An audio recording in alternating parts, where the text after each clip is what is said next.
Hi there, and welcome to the Ask Dr. Jack show. I'm Dr. Jack Belitz, chiropractor in Omaha, Nebraska, and I'm here to answer the questions that you ask.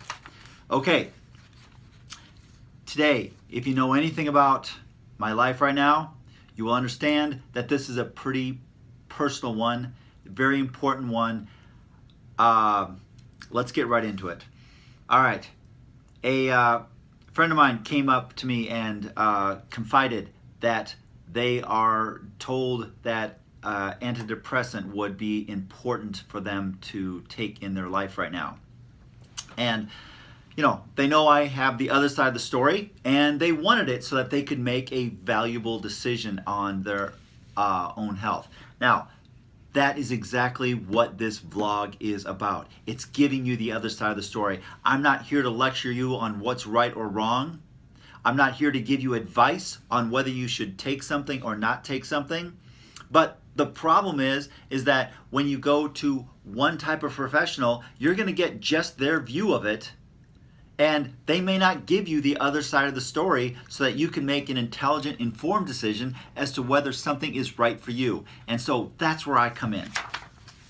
Again, not advice, just information. Okay, let's talk about antidepressants here. I came across this isn't a research article. This is more of a research paper that was published a couple of years ago.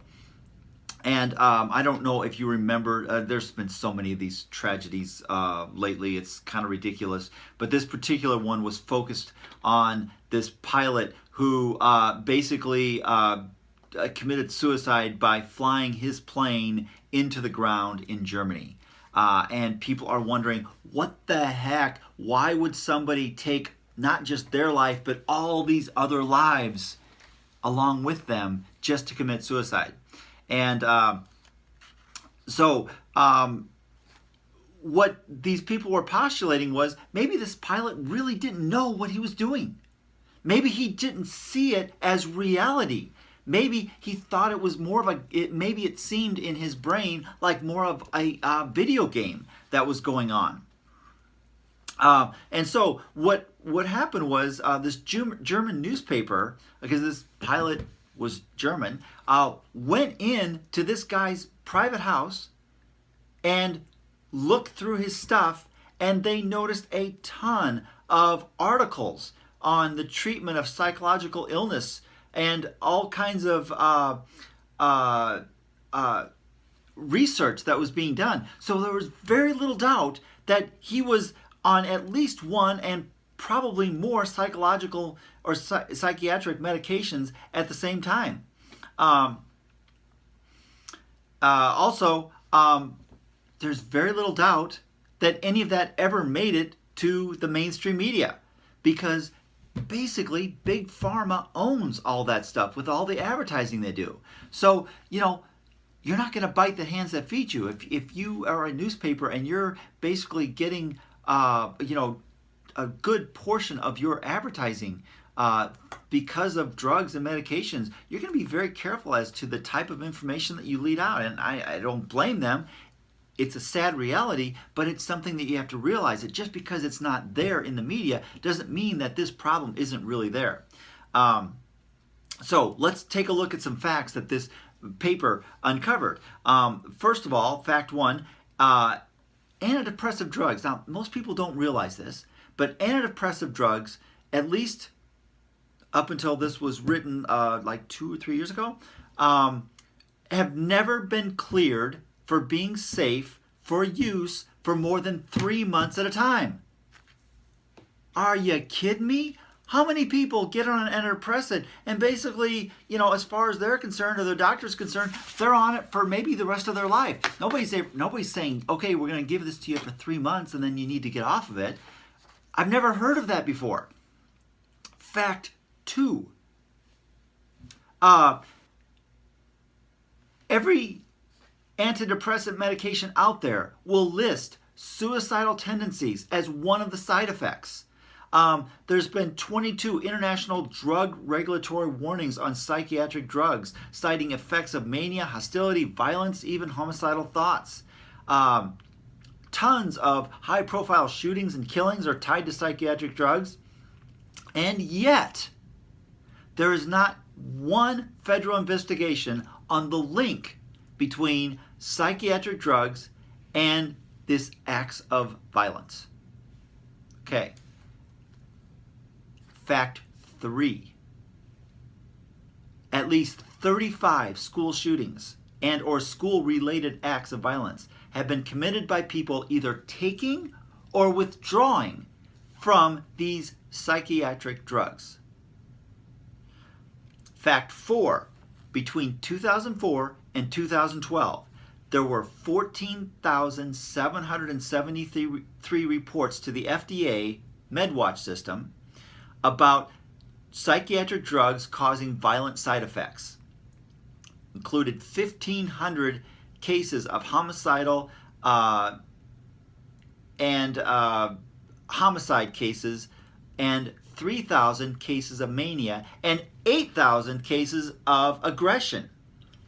Now, here's the interesting thing, is that the FDA estimates that less than 1% of the actual acts out there actually get reported. Okay, fact 5. Other than the short-term use in patients who are going through very acute depressive episodes, most people consider these drugs unnecessary. They think that many natural therapies will actually work better, and there's absolutely no risk to the natural therapies. Now, the last thing, I don't know if this is, they don't call it fact 6, but if you look it up, pharmaceutical medications is the 3rd leading cause of death in the country. We've all known that. Now, would it be number 2 or number 1 if everything got reported correctly? Well, there's a question for you. But right now, as it stands, it's the 3rd leading cause of death. Wouldn't you think that medical doctors, when they were being trained on these, would be trained on alternatives to these drug therapies if these drug therapies were actually creating all of this catastrophe? You would think so, at least I would think so, but most of these doctors have absolutely no clue of alternatives to the drugs, unless they go out of their way to try to learn them. Now, some of them do, but the majority of doctors really just don't take the time to do it. They don't have the time. So, if you have been told, or a loved one has been told, antidepressants are needed for their life, please start looking for some alternatives. In this office, we do a very specialized form of care called network spinal analysis. Do some research on that. For a lot of people, that has shown amazing progress and promise for resolving some of those things. And absolutely no drugs or surgery are required to get the results that we get. Now, I'm not saying it's for everybody, but it's an alternative that people should be looking at before they subject themselves to these medications, which, hello, right here, published article, they're real. You know, thousands and thousands of people are being reported as having these aggressive and suicidal and homicidal actions, thoughts, everything. You need to do your own research and work. And I know this was a bit longer than the most of the Ask Dr. Jack shows, but again, very personal to me right now because of things going on. I wanted to get this out to you. So there it is. I'm excited that you got this. This is Dr. Jack Belitz, chiropractor in Omaha, Nebraska. If you have a question that you would like me to answer, call the office, 402-333-4848. If you are interested in learning more about some alternatives to some of these medications, call the office, make an appointment. If you mention to my assistant that you are calling because of this vlog, I will give you the exam at no charge just because I want to encourage people to take advantage of this. $250 services, no charge. How can you beat that? If you have a question, call the office, 333-4848. That's a 402 area code. Come into the office, give me your question, or email it to Ask Dr. Jack B. That's AskDrJackBee @gmail.com, and we will get on that and get the research and get the answers out to you. Have a beautiful and healthy day,